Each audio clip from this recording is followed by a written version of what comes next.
Hello my dear friends, welcome to the channel. आइए हम देखते हैं आज के करंट अफेयर्स। 31 अगस्त और 30 अगस्त के करंट अफेयर्स हम देखेंगे इस वीडियो में। करंट अफेयर्स के टॉपिक्स होंगे, यहाँ पे इंडेक्स में आप देख सकते हैं। मुस्लिम मैरिजेज एंड डाइवोर्सेस बिल 2024 के बारे में हम बात करेंगे, जो लेजिस्लेटिव असेंबली ऑफ असम ने पास किया है। फिर हम बात करेंगे anti dumping duty on aluminium foils, इसके ऊपर बात करेंगे। समग्र शिक्षा फंड्स, इसके बारे में बात करेंगे, क्या इशूज़ आ रही हैं, तमिलनाडु को फंड क्यों नहीं मिल रहा है, इसके ऊपर बात करेंगे। फिर हम बात करेंगे पीएम श्री स्कीम के बारे में। फिर बात करेंगे कि विस्तारा जो मर्ज होने जा रहा है एयर इंडिया के साथ, इसके ऊपर बात करेंगे। तालिबान क्यों मना कर रहा है यूएन के साथ कोऑपरेट करने के लिए, ये भी हम बात करेंगे। और फिर बात करेंगे एआई प्रोजेक्ट मोरनी के ऊपर। फिर इन टॉपिक्स पर आधारित एमसीक्यू भी हम देखेंगे। टोटल 10 एमसीक्यूज़ होंगे। ठीक है, तो आइए स्टार्ट करते हैं। पहला टॉपिक है Assam assembly passes bill regulating Muslim marriages and divorces. तो असम असेंबली ने एक बिल पास किया है जिसका नाम है Assam compulsory registration of Muslim marriages and divorces bill 2024। इसको पास किया है असम की असेंबली ने। ये मुस्लिम्स के लिए बनाया गया है और ये रिप्लेस करेगा 1935 के ओल्ड लॉ को। पुराना कानून जो था 1935 का, उसको रिप्लेस करेगा। It will address child marriage, marriages without mutual consent and polygamy. इन सभी बैड प्रैक्टिसेस को ये इस पर बैन लग जाएगा नया बिल जब कानून बन जाएगा तब। पुराना कानून के बारे में हम बात करते हैं। पुराने कानून का नाम था the Assam Muslim marriages and divorce registration act of 1935। ये 1935 का कानून था, 1935 का एक्ट है। ठीक है, जो अभी भी एग्जिस्टिंग है। जब तक नया बिल एक्ट नहीं बन जाता है तब तक ये एग्जिस्टिंग रहेगा।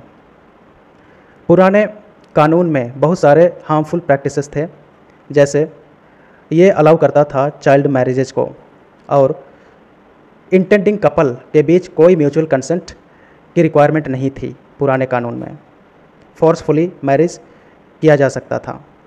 अब नए कानून में क्या परिवर्तन किया गया है? अब एज रिक्वायरमेंट होनी चाहिए वुमेन के लिए 18 साल और मेन के लिए 21 साल। मिनिमम 18 साल होनी चाहिए वुमेन को और मेन को होना चाहिए 21 साल से ज़्यादा। ठीक है, अब म्यूचुअल कंसेंट इसमें होना चाहिए नए लॉ में। इंटेंडिंग कपल के बीच म्यूचुअल कंसेंट होना चाहिए मैरिज को लेकर के, कोई एक्सटर्नल प्रेशर नहीं होना चाहिए। रेसिडेंसी रिक्वायरमेंट होनी चाहिए एटलीस्ट 30 डेज की, मतलब इंटेंडिंग कपल में से कोई एक को असम में एटलीस्ट 30 डेज तक निवास करना चाहिए, तभी जा कर के रजिस्ट्रेशन के लिए क्वालिफाइड होगा। अब रजिस्ट्रेशन प्रोसेस क्या है? इंटेंडिंग कपल को मैरिज एंड डाइवोर्स रजिस्ट्रार को 1 महीने पहले ही इन्फॉर्मेशन देनी होगी वेडिंग के रिगार्डिंग।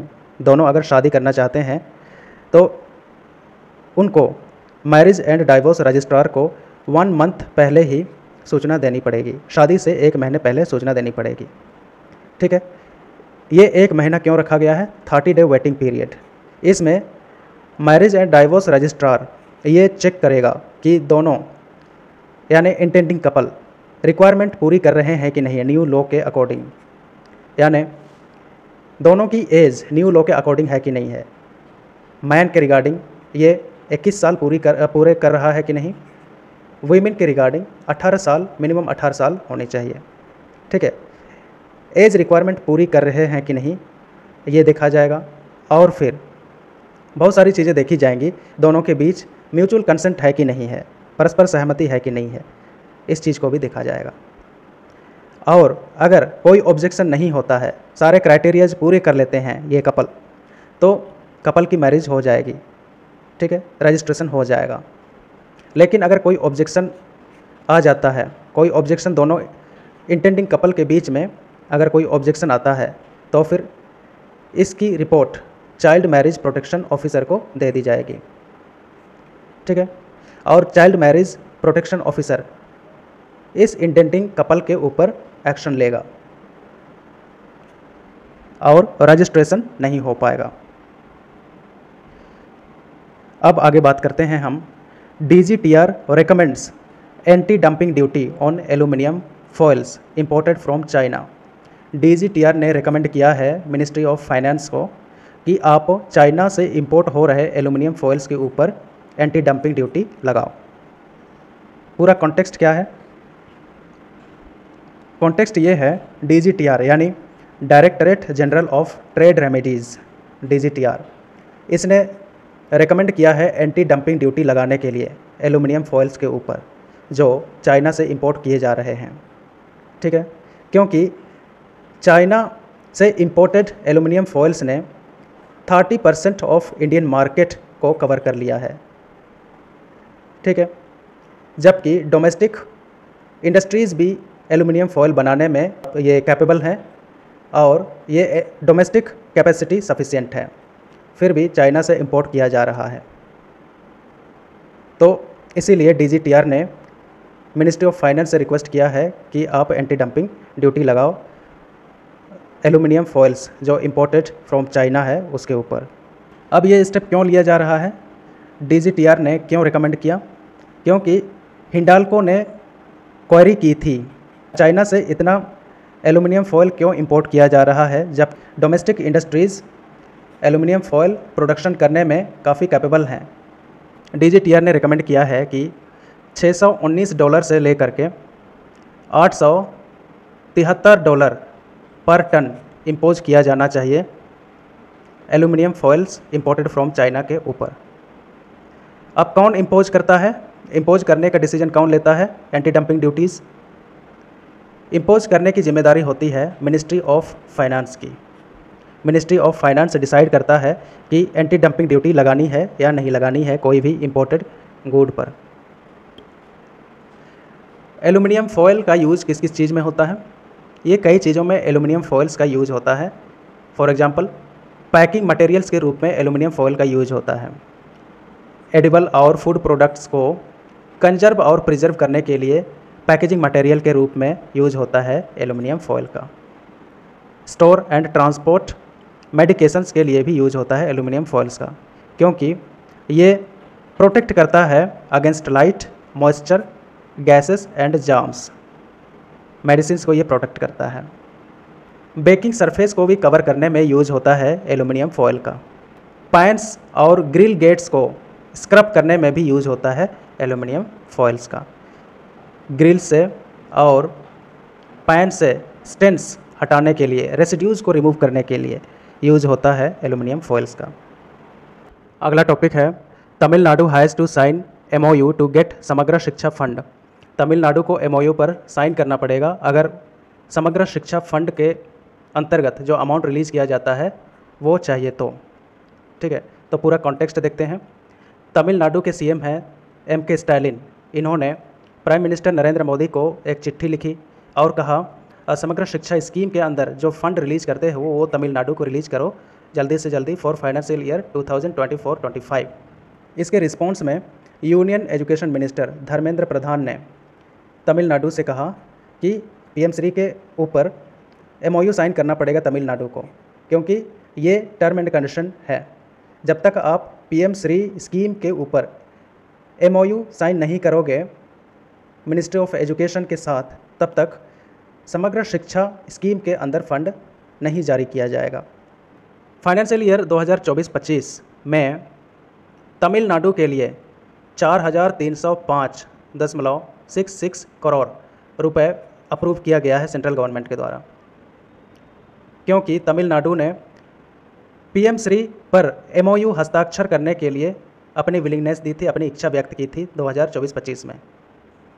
लेकिन मिनिस्ट्री ऑफ एजुकेशन ने जब MOU भेजा तमिलनाडु को, तो तमिलनाडु ने इस पर हस्ताक्षर करने से मना कर दिया और कहा कि इसमें कुछ मॉडिफिकेशंस की आवश्यकता है, और जब तक मॉडिफिकेशन नहीं होगा तमिलनाडु उस MOU पर हस्ताक्षर नहीं करेगा।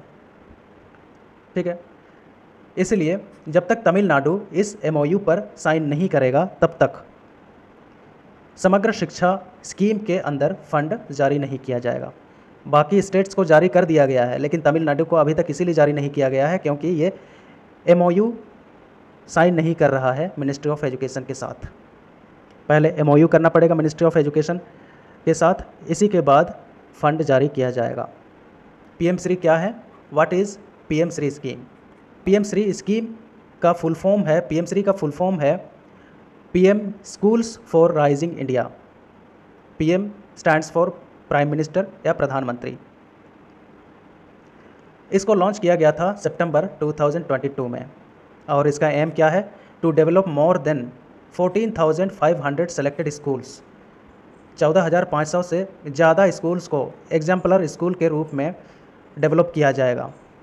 ठीक है, नेबरहुड के स्कूल्स को जो लीडरशिप देते हैं, ऐसे 14,500 सेलेक्टेड स्कूल को एग्जाम्पलर स्कूल्स के रूप में डेवलप किया जाएगा।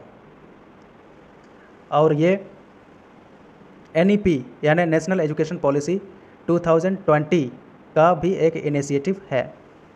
एवरी स्टेट और यूनियन टेरिटरी, प्रत्येक राज्य या यूनियन टेरिटरी को MOU पर साइन करना पड़ेगा मिनिस्ट्री ऑफ एजुकेशन के साथ।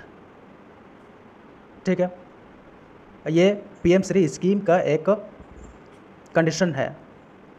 और अभी तक 32 स्टेट्स या यूनियन टेरिटरीज़ ने MOU पर हस्ताक्षर कर लिए हैं और कुछ स्टेट्स और यूनियन टेरिटरीज़ बचे हुए हैं, जिनमें तमिलनाडु भी एक है। समग्र शिक्षा स्कीम क्या है? समग्र शिक्षा स्कीम एक इंटीग्रेटेड स्कीम है फॉर स्कूल एजुकेशन। ये कवर करता है प्री स्कूल से लेकर के क्लास 12 तक। और समग्र शिक्षा स्कीम ये SDG 4 के अकॉर्डिंग है, मतलब SDG 4 में जो रिकमेंड किया गया है उन पॉइंट्स के अकॉर्डिंग है। SDG 4 में क्या है? Quality education. इससे समग्र शिक्षा स्कीम से right of children to free and compulsory education act 2009 को इम्प्लीमेंट करने में सहायता मिलेगी और ये अलाइंड है नेशनल एजुकेशन पॉलिसी 2022 के साथ। नेशनल एजुकेशन पॉलिसी 2022 का एकेडमिक स्ट्रक्चर क्या है? यहाँ पे आप देख सकते हैं। पहले 5 साल 3+2 फाउंडेशनल स्टेज है। पहले 3 साल आंगनवाड़ी, प्री स्कूल, बाल वाटिका, इसमें बच्चा रहेगा। बच्चे की एज 3 से 6 साल होनी चाहिए। और फिर अगले दूसरे साल में ये क्लास 1 और 2 में चला जाएगा। बच्चे की एज तब तक हो जाएगी 6 से 8 साल। फिर अगले 3 साल ये क्लास 3 से 5 तक जाएगा और बच्चे की एज रहेगी 8 से 11 साल। फिर अगले 3 साल क्लास 6 to 8 में जाएगा बच्चा और एज रहेगी 11 से 14 साल। और अगले 4 साल के दौरान क्लास 9 से 12 तक जाएगा बच्चा और एज रहेगी 14 से 18 साल। तो ये 15 साल का पूरा प्रोग्राम है, एकेडमिक स्ट्रक्चर है। ठीक है, चलते हैं अगले टॉपिक पर। अगला टॉपिक है Vistara to merge with Air India from November 12। अब विस्तारा एयरलाइंस कंपनी जो है ये मर्ज हो जाएगी एयर इंडिया के साथ। कब मर्ज होगी? नवंबर 12 को, नवंबर 12 को। विस्तारा वाला फ़्लाइट में अब AI यानी एयर इंडिया फ़्लाइट का कोड लग जाएगा। पहले UK डेजिग्नेटर कोड था। अब बुकिंग भी होगी तो अब एयर इंडिया वेब पोर्टल से ही बुकिंग होगी। विस्तारा के लिए अपने पास कोई अलग से वेब पोर्टल नहीं रहेगा। गवर्नमेंट ऑफ इंडिया ने इस प्लान को क्यों अप्रूव किया, मर्जर प्लान को? क्योंकि government of India Air India में FDI लाना चाहती है, FDI इंक्रीज़ करना चाहती है। ये छोटा सा टॉपिक है। अगला टॉपिक है Taliban refuses to cooperate after UN slams morality law. United Nation ने जब तालिबान के मोरालिटी लॉ को क्रिटिसाइज़ किया तो तालिबान ने UN के साथ कोऑपरेट करने से मना कर दिया। तो तालिबान यूनाइटेड नेशंस के साथ अब यूनाइटेड नेशंस का जो मिशन है जिसको यूनामा बोलते हैं उसके साथ कोऑपरेट नहीं करेगा। और तालिबान ने यूनाइटेड नेशंस के क्रिटिसिज्म को अपोजिंग साइड कहा, क्योंकि यूनाइटेड नेशंस ने क्रिटिसाइज़ की थी तालिबान के न्यू लॉ को, मोरालिटी लॉ को। यूनामा क्या है? यूनाइटेड नेशंस असिस्टेंस मिशन इन अफ़गानिस्तान, इसका फुल फॉर्म है। तो अफ़गानिस्तान में एक असिस्टेंस मिशन चला रही है यूनाइटेड नेशंस और इसी के साथ कोऑपरेट करने से मना कर रहा है तालिबान। यूनामा में तालिबान के नए मोरालिटी लॉ को क्रिटिसाइज़ किया गया था, क्योंकि नए मोरालिटी लॉ में तालिबान ने वीमेन की लिबर्टी पर बैन लगा दिया। अब ये हमेशा फेस कवर करके ही चलेंगी, हमेशा फेस पूरी तरह कवर करेंगे, फेस क्या पूरे बॉडी को कवर करेंगी कम्प्लीटली, और उनको आवाज़ उठाने की भी इजाज़त नहीं थी, आवाज़ उठाने का भी परमिशन नहीं था। ठीक है, तो यूनाइटेड नेशंस ने कहा कि ये इंटरनेशनल कम्युनिटी के प्रोस्पेक्ट्स को डैमेज करेगा, इंटरनेशनल कम्युनिटी के साथ इंगेज करने की उम्मीदों को ये ख़त्म कर देगा। तालिबान का नया morality law. Google deep mind launches AI project for 125 Indian languages. Google deep mind India unit ने आर्टिफिशियल इंटेलिजेंस प्रोजेक्ट जिसका नाम है मोरनी, इसको लॉन्च कर दिया है। मोरनी का फोकस क्या है? प्रोजेक्ट मोरनी का इसका फोकस है developing artificial intelligence technologies that can understand and work with 125 different Indian languages and dialects. इसका फोकस यही है कि अब क्योंकि इंडिया में 22 लैंग्वेजेस को रिकग्नाइज़ किया गया है कॉन्स्टिट्यूशन के द्वारा, लेकिन कई भाषाएं हैं जो कॉन्स्टिट्यूशन ऑफ इंडिया रिकग्नाइज़ नहीं करता है। ठीक है, इंडिया में डाइवर्सिटी बहुत ज़्यादा है और डाइवर्सिटी के साथ साथ यहाँ पे भाषाएं, लैंग्वेजेज बहुत ज़्यादा हैं। तो मोरनी प्रोजेक्ट एक आर्टिफिशियल इंटेलिजेंस प्रोजेक्ट है। ये सारी भाषाओं को, सारी तो नहीं, 125 लैंग्वेजेस को कवर करेगा, 125 लैंग्वेजेस में काम करेगा और इन भाषाओं को समझेगा। ठीक है, तो ये एक बहुत बड़ी पहल है। तो ये हमने टॉपिक्स देखे जो भी इंडेक्स में था। आइए इसी पर बेस्ड MCQs अटेम्प्ट करते हैं। पहला क्वेश्चन है, the Assam compulsory registration of Muslim marriages and divorces bill 2024 replaced the act of which year. किस साल के एक्ट को रिप्लेस किया है Assam compulsory registration of Muslim marriages and divorces bill 2024? इसने किस साल के एक्ट को रिप्लेस किया है? ऑप्शंस हैं 1900, 1935, 1951, 1985। तो यदि आपने बहुत बढ़िया से ध्यान से अगर टॉपिक को देखा है तो आपके लिए आंसर देना कठिन नहीं है। तो इसका सही आंसर है 1935। अगला क्वेश्चन है, which of the following is correct about the Assam compulsory registration of Muslim marriages and divorces bill 2024? 2024 का जो नया बिल है इसके रिगार्डिंग कौन सा स्टेटमेंट सही बताया गया है, ये आपको बताना है। ऑप्शंस हैं, both the parties are not required to consent for marriage, दोनों पार्टीज़ को कंसेंट फॉर मैरिज की ज़रूरत नहीं है। Prior registration waiting period for wedding is 35 days, prior registration waiting period जो है ये 35 डेज़ का है। One of the parties must have lived at least 30 days in the state prior to wedding, शादी से पहले इंटेंडिंग कपल में से किसी एक को असम में 30 दिन रहना जरूरी है at least. Child marriage protection officer will oversee during the prior registration waiting period if the two parties are eligible for marriage, दोनों पार्टी मैरिज के लिए एलिजिबल है कि नहीं है इस 30 डे वेटिंग पीरियड के दौरान देखेगा चाइल्ड मैरिज प्रोटेक्शन ऑफिसर। तो ये 4 स्टेटमेंट हैं, थोड़ा कठिन है, लेकिन यदि आपने बढ़िया से टॉपिक को देखा था तो आपके लिए आंसर देना कठिन नहीं होगा। तो इसका करेक्ट आंसर है option C, that is one of the parties must have lived at least 30 days in the state prior to wedding, कम से कम 30 दिनों तक स्टेट में इंटेंडिंग कपल में से किसी एक को रहना पड़ेगा। ठीक है, असम में। अगला क्वेश्चन है, विच ministry is responsible for the imposition of anti dumping duty, anti dumping duty impose करने के लिए कौन सा मिनिस्ट्री जिम्मेदार है? Ministry of finance, ministry of commerce and industries, ministry of external affairs, ministry of home affairs. तो इसका सही आंसर होगा ministry of finance. Next question है, what percentage of the aluminium market in India have the Chinese companies captured? India का जो aluminium market है उसका कितना परसेंट चाइनीज़ कंपनीज़ ने कैप्चर कर रखा है? तो इसका सही आंसर होगा 30%, that is option C. Next question है, PM3 was launched in which year? 2014, 2017, 2022, 2020। तो इसका करेक्ट आंसर होगा 2022। नेक्स्ट क्वेश्चन है, समग्र Shiksha scheme is a step towards achieving which SDG गोल? तो कौन से SDG गोल को अचीव करने की ओर एक अच्छा कदम है समग्र शिक्षा स्कीम? ऑप्शंस हैं SDG goal number 1, SDG goal number 3, 4 या 7।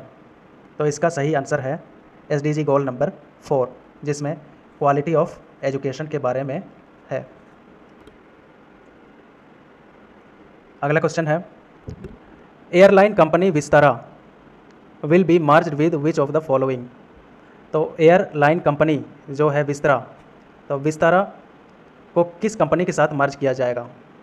ऑप्शंस हैं Go Air, IndiGo, Air India या एयर इंडिया एक्सप्रेस। इसका करेक्ट आंसर है एयर इंडिया। एयर इंडिया के साथ मर्ज कर दिया जाएगा विस्तारा को। नेक्स्ट क्वेश्चन है, project Morni is related to, किससे संबंधित है प्रोजेक्ट मोरनी? ऑप्शंस हैं protection and conservation of peacocks, cultural programs, beautification of cities या इंडियन लैंग्वेजेज। इसका सही उत्तर है इंडियन लैंग्वेजेज। इसमें हमने पढ़ा था कि 125 लैंग्वेजेज को, इंडियन लैंग्वेजेज को अंडरस्टैंड करेगा और 125 इंडियन लैंग्वेजेज में काम भी करेगा artificial intelligence project Morni. Next question है, what is the full form of UNAMA? UNAMA का फुल फॉर्म क्या है? ऑप्शंस हैं United Nations agreement on managing arms, United Nations assistance on migration in Africa, United Nations assistance mission in Afghanistan, United Nations agreement on managing air programme. तो इसका सही उत्तर है United Nations assistance mission in Afghanistan, option C. और last question है, how many states और union territories have signed MOU with ministry of education on PM3? तो PM3 पर कितने स्टेट या यूनियन टेरिटरीज़ ने MOU साइन किया है? ऑप्शंस हैं 20, 26, 32 या 30। इसका करेक्ट आंसर है 32। तो 32 स्टेट्स ऑब्लिक यूनियन टेरिटरीज़ ने हस्ताक्षर किए हैं MOU on PM3 with union ministry of education. तो ये 10 MCQs हमने देखे। यदि आपको यह वीडियो पसंद आया तो कृपया इसे सब्सक्राइब करें, शेयर करें, लाइक करें और आपके सुझाव हमेशा आमंत्रित हैं। Thank you so much.